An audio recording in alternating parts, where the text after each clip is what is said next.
Thank you for coming to the launch of Becoming Bangalore. Such a wonderful book, and it's currently available only in the Bangalore Literature Festival bookstore. It will come to all your other bookstores shortly. So thank you so much, Roopa. Thank you. So this book is actually a collection of articles about various things that we are familiar about with in our city, and it's actually divided it into Roopa has actually divided it into 4 seasons. Yeah. Why did you decide to divide a book into 4 seasons? So this is a collection of columns that I've been writing. First of all, thank you, Subodh, and I'm very glad to be in conversation with you.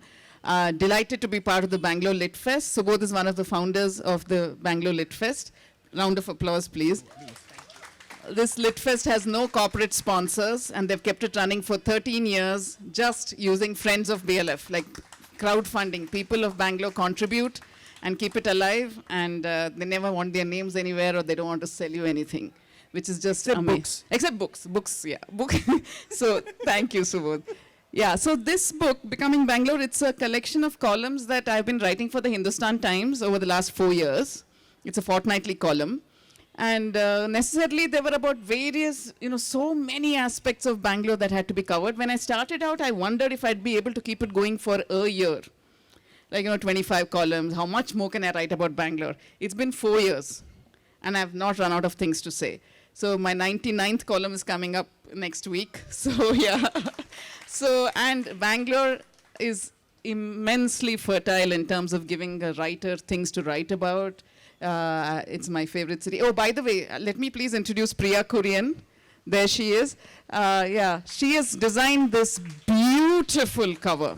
And don't reveal more of it, because we have to talk about it. Okay, I will not reveal more of it, but anyway, this beautiful cover. So why did I divide it into seasons? When you have, we chose about 75 columns for the book out of the many that I had written.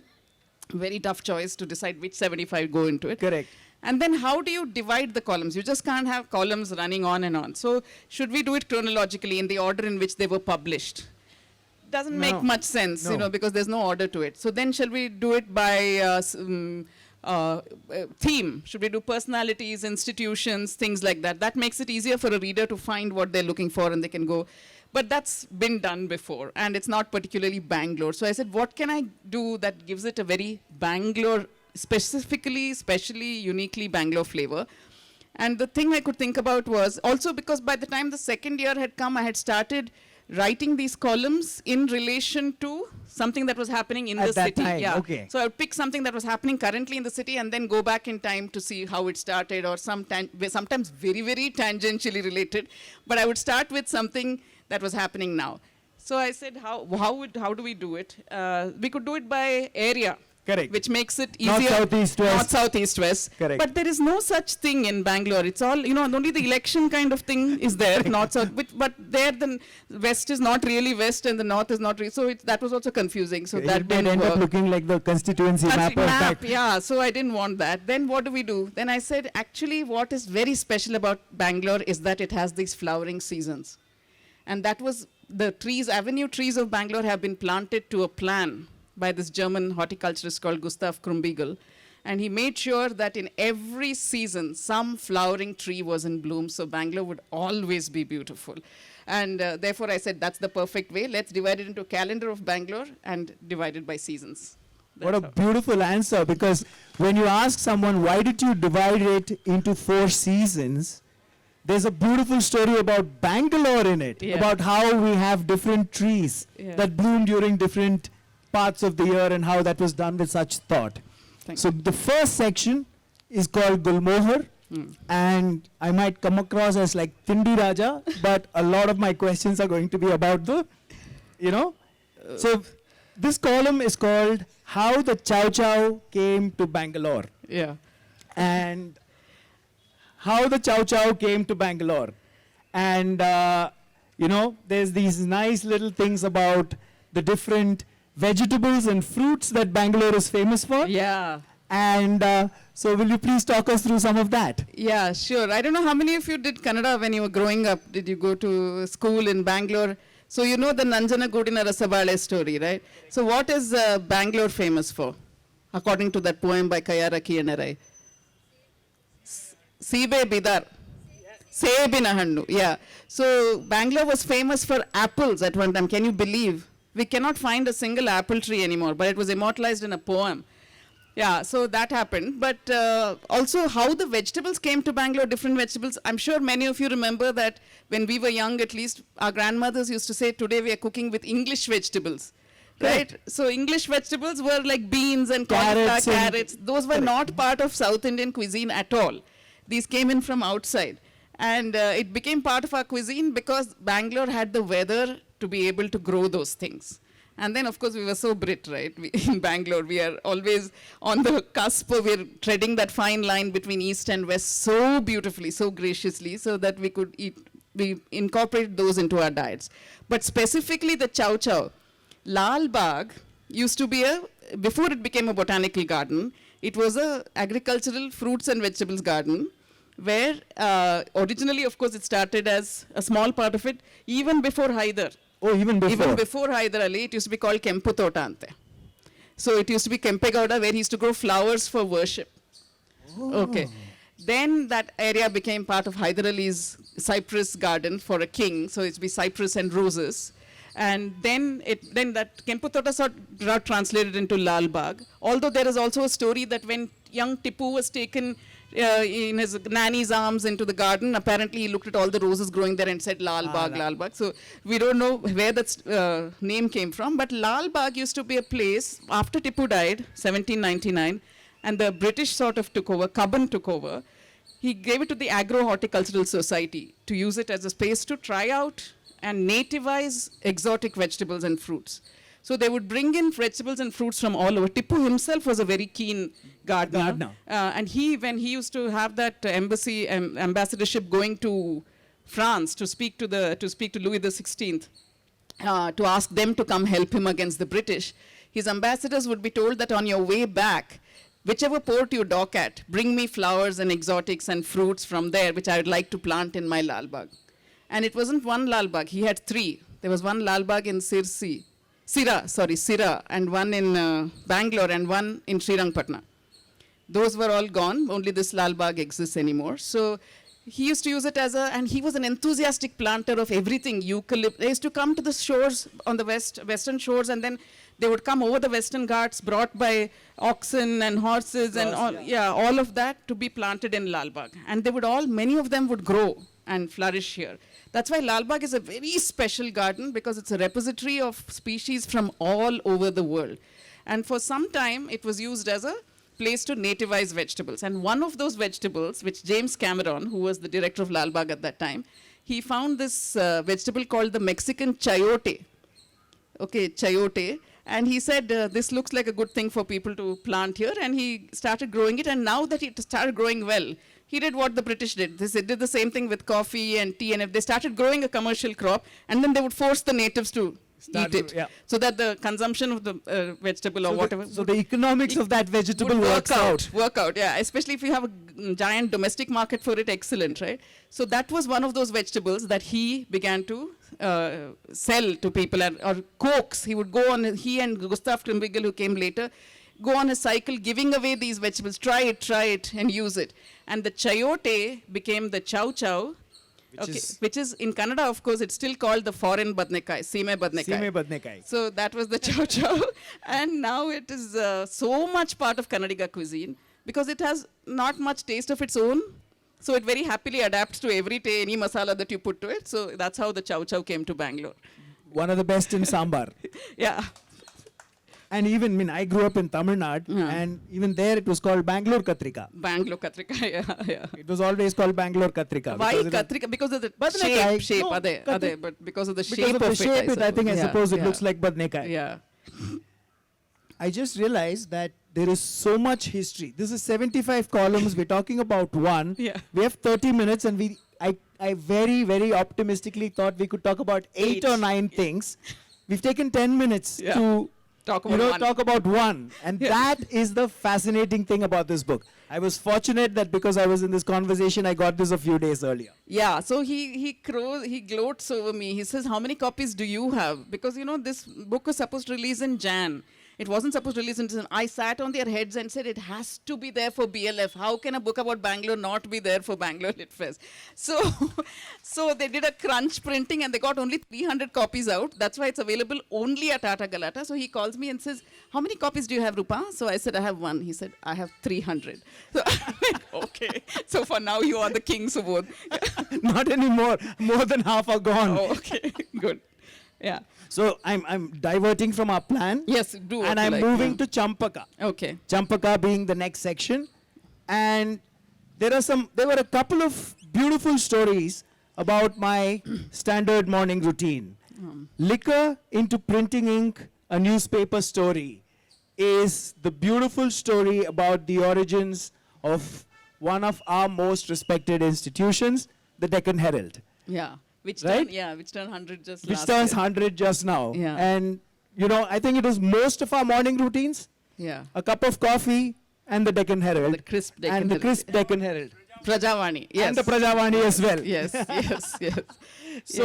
So tell us a nice quick story from this section. Okay. So the Deccan Herald people started as toddy tappers. They come from the caste called Idigas, who are traditionally toddy tappers, same caste that Dr. Rajkumar comes from, actually. So they were all Idigas, and at some point, Guruswami, K.N. Guruswami, who was the chief, he had earned so much money. He was quite a man, apparently. The building they took used to be part of the British cantonment, of course. And Part of the residency, actually, not Yeah. just the cantonment, the Okay. residence, because Yeah. it's the part backside of Residency Yeah, Road. that's true. That's true. And it was a tea room called Funnels, it seems. So then that became, and the iconic windows of Deccan Herald, right? If you pass it, if you walk past it, you always adjust your hair because it's a mirrored glass.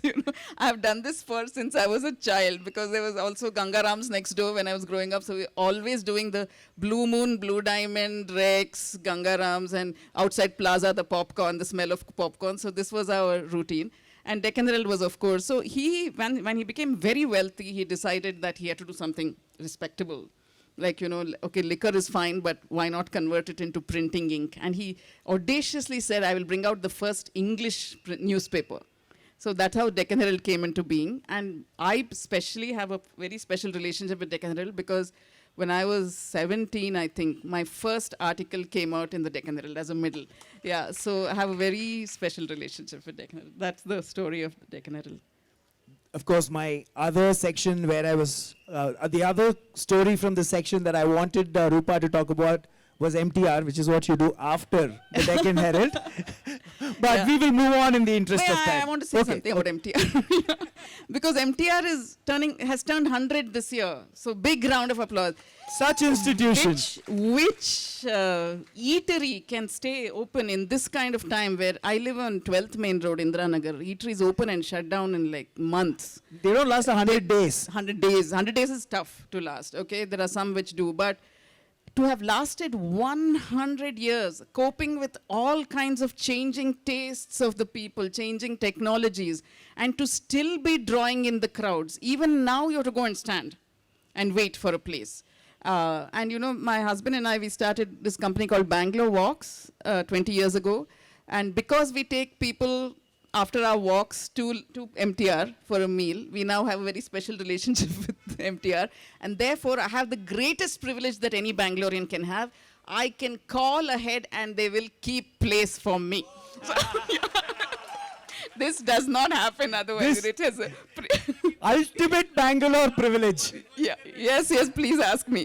So MTR also invented the Rava Idli. If you didn't know this. Yeah, the wonderful Rava Idli, which only they make so well with that lovely potato bhaji they give with it. That is an MTR invention during Second World War. Because of rationing. Rationing. Yeah, because there was no rice, so they came up with Rava Idli. The third season, titled African Tulip, is got a story that, I wanted to pick because it was so topical. We're sitting here under the tree in this beautiful weather. And on Friday, as we were setting up the venue, as the festival team, we were setting up the venue, we were praying and hoping it wouldn't rain. Yeah, my God. So this section, this story is called A Century and a Half of Weather Forecasting.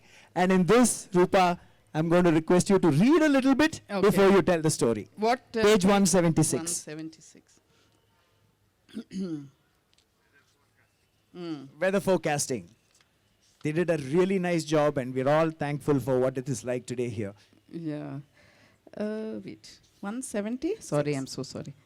Wasting time. Moments are ticking away. Yes. Yeah, you know how I start this. I don't know when I wrote it, in which day it was published, but we have been having an extended run of wet, grey days in the city.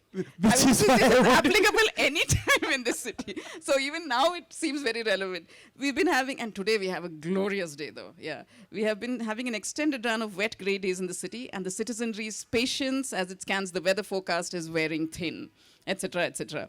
But each monsoon, the burden of 1 billion hopes in our still largely agricultural and rain-dependent economy falls on the hapless shoulders of the Indian Met Department, which had its origins in a treatise on the Indian summer monsoon published by English astronomer Edmund Halley. Yup, he who discovered the famous comet. Yeah, as far back as 1686. And the barometer had, needless to say, sailors, scholars, and poets in these parts had known of and tracked the monsoon winds for millennia and leveraged it for both commerce and romance, poets. But Halley's treatise was the first formal scientific introduction of it to the Europeans. The barometer had been invented a few decades earlier by Evangelista Torricelli, but it was only once the mercury thermometer was invented by Gabriel Fahrenheit in 1714 that weather observatories were good to go. In 1784, the British East India Company set up the Asiatic Society in Calcutta to further the cause of Oriental research. As one of its first activities, the society established the Calcutta Observatory in 1785. In 1789, Madras-based amateur astronomer William Petrie gifted his measuring instruments to the government, enabling them to set up the Madras Observatory in 1792. The Colaba Observatory in Bombay would follow in 1826. 4 more decades passed before our landlocked town at the center of the southern peninsula saw similar action. The Central Observatory Bangalore began operations on 1st November 18... I don't know how 1st November keeps repeating in the history of the city. 1st November 1867. Belying its grandiose name, the Central Observatory Bangalore, its offices were housed in a thatched shed on the grounds of the Bowring Hospital in today's Shivajinagar and boasted nothing more than a few thermometers to record temperature. Starting 14th July 1868, the city's temperature was faithfully recorded 3 times a day at 10 hours, 16 hours, and 22 hours. In 1875, following a devastating cyclone in Calcutta and terrible famines in 1866 and 1871 due to the failure of the monsoons, the British government decided to combine all the regional Met offices into one and establish the IMD and so on. Yeah, so now, of course, then it moved to Central College. The Met Department moved to Central College. Central College is at the center of everything that happened in Bangalore, really. And now, of course, there are everywhere many different Met departments. So one of the things about this book, again, to me, sort of really captured the spirit, especially the community spirit of what Bangalore is, right? So this is not just a book of these columns, stories, as I call them, written by Roopa, but she's also included many common Bangaloreans as part of this book. She's included her readers' responses to the columns in this book. So a lot of our readers are in this book. What made you do that? So, I thought this was would be one of my easiest books to put together. The columns have already been written. Now what? It just had to be compiled and, it'll take like 15 days to just correct it. It turned out that I ended up writing another 22,000 words, okay, to make it more, flow more easily. Otherwise, it would just been column after column and it wouldn't have been so much fun. So I had to give, I thought I'll give an introduction to each column and perhaps a end piece. But what to write in the end piece, I wasn't sure. So for the intro, we thought I should write some my own personal memories of Bangalore, of related to the column. And for the end, what to write, so we said, I said, why don't I include my readers' response? Because this column has had such enthusiastic responses from the time I started writing it 4 years ago. And I thought it was only fair that I included some of those responses in it, so that it stops being just a Bangalore book and becomes Bangalore's book. You know, so it's a very participative thing, this whole thing. That's how I included Bangalorean. So we will come to questions after this. Let's finish. There is an opportunity for questions. But so again, to me, that perfectly captured, I think, something we Bangaloreans do well, which is, you know, which is why I think Bangalore has become such a participatory city, right? Yes, we have such great community support for everything that happens. And we've become such a great participatory spirit. And for an author to write a book and to include her readers in it, just okay, you have to be Bangalorean to do this. That's the biggest compliment. If anybody tells me I'm a typical Bangalorean, that's like the highest compliment. We'll move to the 4th season, The Pink Trumpet. Which is now in flower everywhere. As we speak. Yeah. Is it here? Anyway, oh, okay. Okay. Ah, there. My God, it's right here. The Tabebuya, yeah. The most beautiful and most signature Bangalore. Why have Bangaloreans been such good sports? And she's not talking about just us being good sports here listening. Yeah. So, something that is interesting, I thought slightly different from the Tindi, about our sports people, right? And we've had quite a few. Yeah. I mean, somehow Bangalore is not singled out as a place that produces great sports people, but there are so many, if you think about it. That's why I wrote that piece. And not only did they achieve in their time, but they give back. Like, Bangalore's thing is to give back always.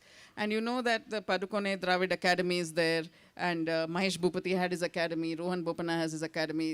It's just constantly, we somehow think of only cricket, but what about our Kantirava Stadium, which is the home of the Bangalore Blue, the Bengaluru FC, you know, so many sports. Prakash Padukone, who's probably the greatest achievement of badminton. Yeah, done at a time when there was no technology and sports physiologists and all of that. Amazing. And then, like, you know, I went to MES college, so all the time we pass Canada Union and keep hoping that we'll see him coming out of there, because nation's crush, right?